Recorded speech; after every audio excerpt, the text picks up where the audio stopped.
He is now officially the best batsman in the world. Oh, wow. Placement, timing, you name it. Glorious. Absolutely spiffing. Threads it through, and that is pure class from Kane Williamson. New Zealand win this quite handsomely. Kane Williamson once again has the smile on his face. He really knows his game. Williamson going back. What a catch that is from Kane Williamson. Would have had to turn his face back into the light there as well. Gets high on the bat. He's a leader even when he's not the captain. I just want to, on behalf of New Zealand cricket, acknowledge the remarkable job that Kane has done as Test captain over the past 6 years, culminating in winning the inaugural World Test Championship in England. And he's a really nice guy with no ego whatsoever. He'll be out there scoring sixes, but afterwards he's busy deflecting the praise to others. Yeah, I mean, like the focus was just about trying to build a partnership, and there's some really tough spells there where South Africa probably didn't have a lot of luck, and we were sort of able to do that along with obviously Rachin, who was simply outstanding, and it was nice to contribute a little bit to that partnership and put us in a reasonably strong position. You are living in the Kane Williamson cricketing era. And even if you don't know your red ball from your white, he's one Kiwi sportsman we all need to appreciate. But is he our greatest ever cricketer? The way Williamson batted was just supreme. I mean, the guy's the master. He's the greatest New Zealand's ever produced. There's absolutely no doubt in my mind he's one of the greats of New Zealand cricket, and possibly one of the greats of the world. And I think that's shown in how he's sort of held by many of the different countries that we play against. His record stands up under scrutiny, whichever way you want to look at it, not to mention his attitude to the game, and he's going to be remembered for generations to come. I'm Alexia Russell, and today on The Detail I'm talking to a couple of experts, real experts, not armchair experts, about this once-in-a-generation player. Shortly, Black Caps coach Gary Stead weighs in. But first, someone who jokes he has a PhD in Kane Williamson. Andrew Alderson is the Herald and Newstalk ZB's cricket expert. You are right in the middle of your favourite season, I guess it is, cricket season. Indeed, yes. And who's been the highlight? This is a leading question. Who's been the highlight of your season, Andrew? Look, well, it's Kane Williamson's never far away from being a highlight in any New Zealand cricket season, dating back to 2010, Alexia. And I think that's just really, we just saw it the other week, just his ability to concentrate in a high-pressure scenario and to be able to deliver that sporting pedigree that he's shown us over those last, coming up, it'll be 14 years at the end of this year as an international cricketer. And, well, he's 33 years old now, but, he's already given so much. He's proving himself time and time again as one of the greats of the game, one of the greats of the New Zealand game, but also internationally now as well. It's just the numbers just don't really lie in that regard. But it's not really about those numbers, I think, with Kane Williamson. I think it's more about his attitude. I mean, cricket's a game of statistics, but it's also just that constant, I guess, testing of your attitude and how you cope in those circumstances. And we've seen it through his leadership of the side, taking them to the World Test Championship, to the one-day World Cup final, 50 over, the 20 over, across all the formats. And I mean, to quote Kane, he always sort of was asked, I think, once upon a time, as to whether T20 was his favourite format, and he said it was in his top three. That's the sort of diplomacy and that we're dealing with there. But I think just he's been able to galvanise the New Zealand cricket population and with the teams that he's been in, but also the fans as well, and engage them. Always down on the boundary, signing autographs with the younger fans, etc. So they've really created quite the blueprint during his tenure. He's the number one batsman in the world at the moment. Is that right? He's been on and off, just depending on when Test series come and go. But certainly in that top echelon. They talked about the Fab Four for quite a while there, which was Virat Kohli, Steve Smith, Joe Root, and Kane Williamson, and Babar Azam coming into that from Pakistan as well from time to time or in later years.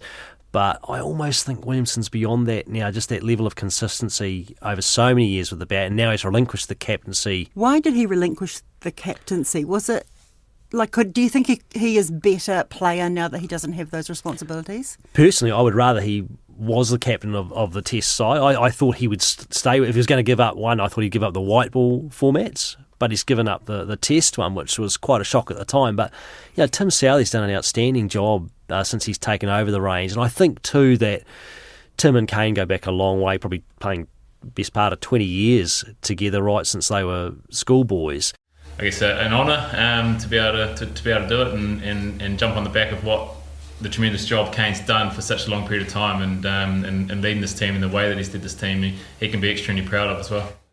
And I think there's probably an element he has a degree of influence there as well. They both think along the same lines, and therefore he was comfortable being able to have Tim take over, knowing that they both are of a similar mindset in that regard as to how they played their cricket. It must take a very special sort of person to have reached the peak of New Zealand cricket, the captain of the Test side, and then just to understand so much about yourself that you give that away. It does take some special quality, I think, namely selflessness, because you're thinking, that really is the prime goal when you start out, the thought of captaining New Zealand. I mean, he's still captaining New Zealand in those white ball formats, but the Test is really the ultimate in his mind, and I guess in the average cricket purist's mind as well. But I don't think he operates like that. He's just a team guy. He never thinks on individual level, even though and I know that sounds a bit cliched and maybe a bit twee, but he genuinely works along those lines and believes in that, and that he really doesn't care if he makes a century or not. It's really, if it was a quick fire 40 in the circumstances, it would be far better than, say, someone who'd spent, made a century but had taken the team away from their ultimate goal. Right. So that's always been the focus, and he's never deviated from that at all during his career. And I think that's probably what he thought, is he's given his all to it. I mean, they won the inaugural Test Championship, which was a phenomenal achievement when you think of the resources New Zealand have compared to other nations, particularly the big three of India, England and Australia. So just that alone, and just seeing them with the mace at Southampton at the time, and being able to raise that and celebrate is something that New Zealand fans should really cherish, because it may not happen again. Not in even in this generation. Who knows? But while they're there, while that core element, Williamson, Southey, players of that ilk, you never know. How good is this team to, say, compare it to the last great, the Hadley era? Oh, I think it's right up there. I think it's arguably the best. I mean, they didn't have it's so hard to compare eras.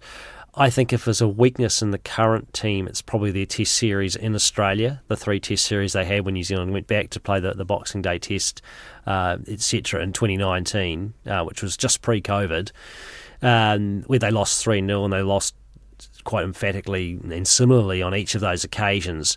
That's probably the one weak link. If you can perform in Australia strongly, that's quite a good gauge. At least Australians would tell you that. So I think that that is probably the one weak. Whereas the Hadley side, the Hadley, Crowe, etc., and Jeremy Coney and all that ilk, they won in Australia. They won that Test series, which is a phenomenal achievement of the time, and they just went through the whole 80s, with so few tests. I think there was a Test defeat at home, etc., or Test series defeat, I should say, and that's tremendous longevity as well. So bravely waving the beige. Yeah, that's right. Yeah. But I think in that era they probably.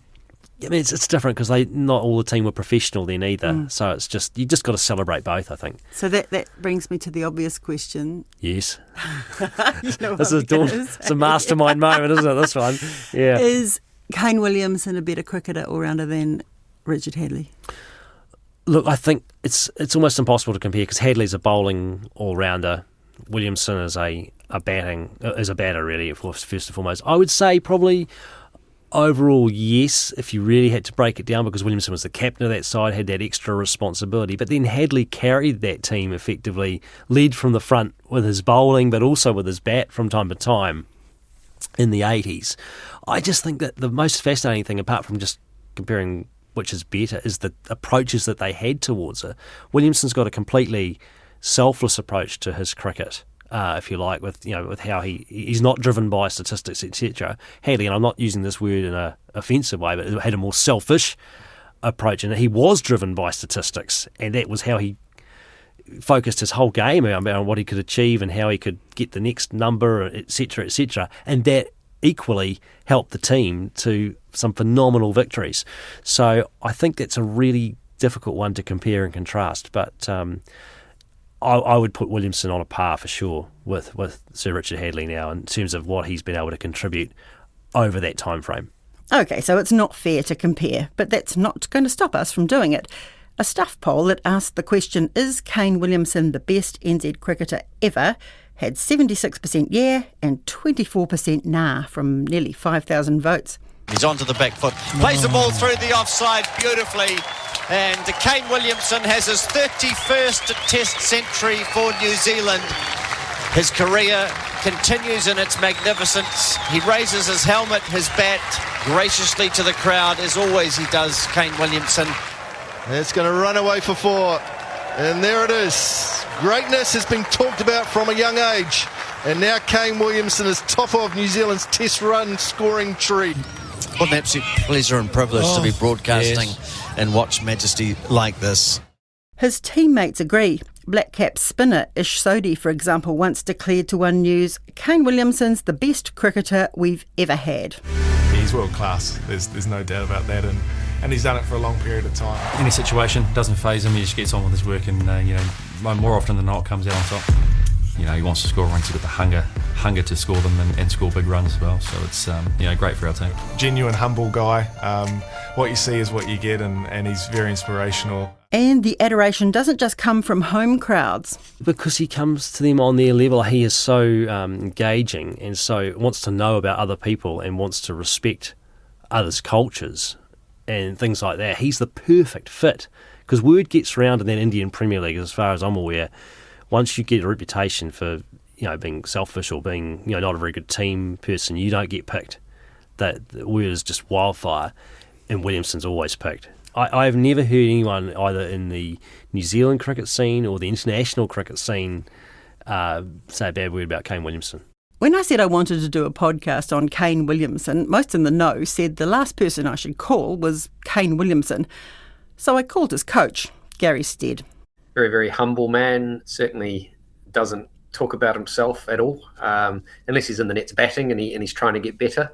But he's a wonderful human being. He's got a real caring nature for others, but he's also got a incredible competitive streak in him as well. What makes him tick? Well, I think his priorities, and he obviously loves the game of cricket. He's got his family that he obviously cares for and stuff as well. But purely from a cricketing sense, he has a huge desire to take the team forward and make the team better. And that can be seen in a whole host of different ways, but it's certainly not about promoting himself in any way at all. He's very quick to put praise onto other people, which shows, I think, his humility that he does have. And I guess it must also, he's been around for a while now, make it fantastic for the up-and-coming players to get that kind of mentorship from him. Yeah, absolutely. His weight in gold, I guess, isn't just about runs for us. It's also around sitting in the dressing room, being at trainings, helping out with other guys. I think it's a double-edged sword a wee bit, because I think when you talk about people like Kane, who are certainly up there with some of the greats that they've ever been in certainly in New Zealand cricket, but even in world cricket, then there is a little bit of a intimidation factor a little bit as well. But I guess he goes a long way to alleviating that when you start talking to him. And how do you coach a guy who's reached these heights? Does he still feel he has things to learn, or do you kind of let him lead the way? He definitely leads the way himself, but he is the kind of guy that I think will continue to play as long as he feels as though he can keep making gains and getting better. And I think when you do, you work with people that are at the very, very top of their game, then you're really only talking about very small gains that can be made anyway, because they are right up there. And But that's the one thing that I always admire about Kane. Like he's always does have that view of, well, what am I trying to do today? How am I trying to get that little bit better? And how can I help others get better as well? And that's what makes him, I think, the man that he is. And does he, foster those little tiny little incremental improvements? You still see him in the nets. He still, puts in the hard yards ahead of the games. More than possibly anyone else. So that's the other incredible thing about him. He has an insatiable appetite for batting, for trying to improve his game. And I think the other really admirable thing about him is once he's prepared and he's ticked that off and he's comfortable, he just lets the game be. He plays the game. If he knows if he's made a mistake or the bowler has genuinely got him out, and if they have done that, he can live very, very comfortably with that. What is it about Williamson's technique that makes him so good? He just has a very simple technique. He plays very straight. He plays the ball incredibly late, which allows the ball to do what it's going to do either in the air or off the wicket beforehand. And I think what makes it look so easy is the repeatability of it. So he's comfortable in playing off both the front and back foot, and whilst he'll always find little chinks of things he can work on, not everyone else will see that either, and the ability around problem solving then comes from, I think, his mental strength, his ability to read the situation of what the bowlers are trying to do, how they're trying to dismiss him, how they're trying to bowl to him, and then coming up with a plan and working in the moment of perhaps changing technique from time to time or adjusting grip slightly or doing things like that, which I think mere mortals of the game cannot do. It's funny watching Kane because he keeps talking about everyone else's great shots and what they have, and everyone else is saying, my God, why can't I just be like Kane and bat like that? So he has that ability to play off the back foot, which is a great skill to have equally, just to be able to do that, but also, and Martin Crowe used to talk about this a lot as well, is to be able to play with the ball under your eyes, so you're waiting for the ball to get to you. So Williamson will play the ball incredibly late and probably, talking small numbers here, but a split second later than other players. He has that ability to be able to make the judgment call to do that. And sometimes it doesn't pay off because the ball will go onto his stumps as a result of that because he's left it so late. But by and large, that is really one of the gifts that he has. Yeah. That's great hand-eye coordination, isn't Yes. it? And also the brain's ability to anticipate. Yes, yeah, effectively. And I think it's just practice over the years. I mean, Kane used to be, I think he used to go to the Pillins Point School down in Tauranga in Otamotai, and his dad, Brett, used to take him out. Their place backed onto the ground, and he would be out there throwing him balls from a young age. And the appetite of Williamson was incredible to just keep facing him as long as he could. And he, because of your PhD in Kane Williamson, tell me more about his childhood. He's got a twin brother, is that right? He does, twin brother Logan, and he's got three older sisters. And I mean, the family has been based in Tauranga for that period of time. His parents, Brett and Sandra, and yeah, just a great family. I've got to know them a wee bit over the years, and just really supportive, and just really just enjoy their sport. Not just they're sort of basketballs and volleyballs, I think, as well. Okay, so they're not just a cricket family. No, not at all. And just, but also, or at least in my mind, playing sport for the right reasons, for the enjoyment of it, and for the love of it, rather than trying to live vicariously through their children or anything so of that. he wasn't hot-housed or anything like that. No. So just a really healthy relationship with sport. But he won't be around forever. Well, 33 and family with the third child on the way, I think that inevitably you're going to dial back your cricketing or any commitment at that point, I suppose. That's why I think just celebrate, because you don't want to take this for granted. What we've seen in recent years is one of the most remarkable tenures, if you like. I always say it because I haven't met anyone in sport, I don't think, in the time I've been covering it, who has a higher ability versus a lower ego. If you put that on a X and Y axis, then you've got this. In Williamson, you've got an outlier in that regard. And so, just the way he plays the game, but both technically, but also from a sportsmanship side of it, make the most of that, and just cherish that while it lasts. Because he's not injury-free, is he, by No, any means? and you can see that they're starting to, the injuries are starting to build every now and again and probably take longer, although he had a phenomenal recovery from the ACL rupture during the IPL. But, it takes a toll, that level of stress and that level of performance day in, day out in a professional environment. It's got to have an impact, doesn't it?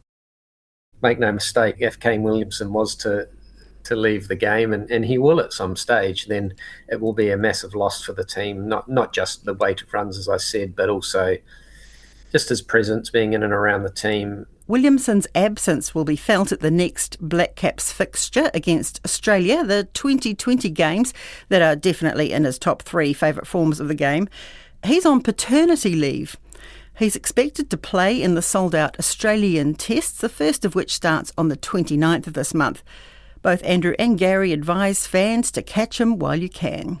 Unfortunately, he is more at the back end of his career than the start, but I think we should try and just enjoy every moment that we do have with him, because, he's an absolute joy to watch when he's in and batting.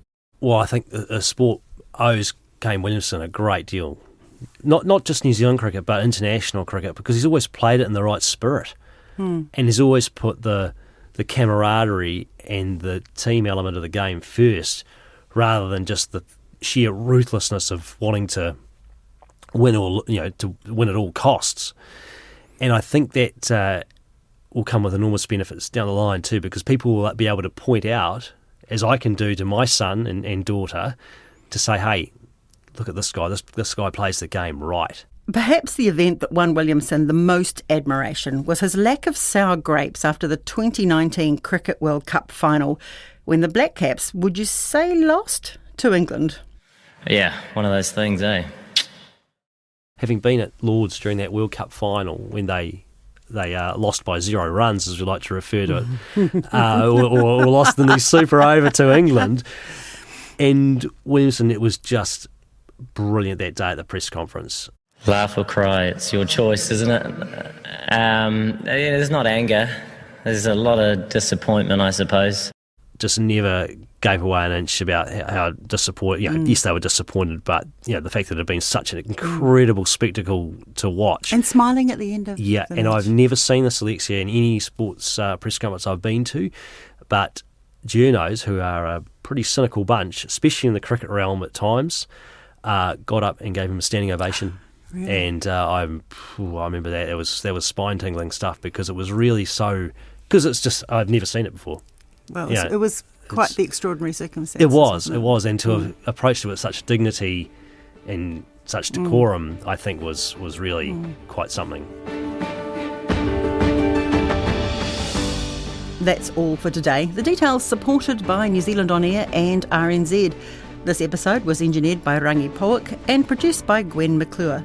Thanks to Gary Stead and Andrew Alderson. I'm Alexia Russell. Ka kite anō.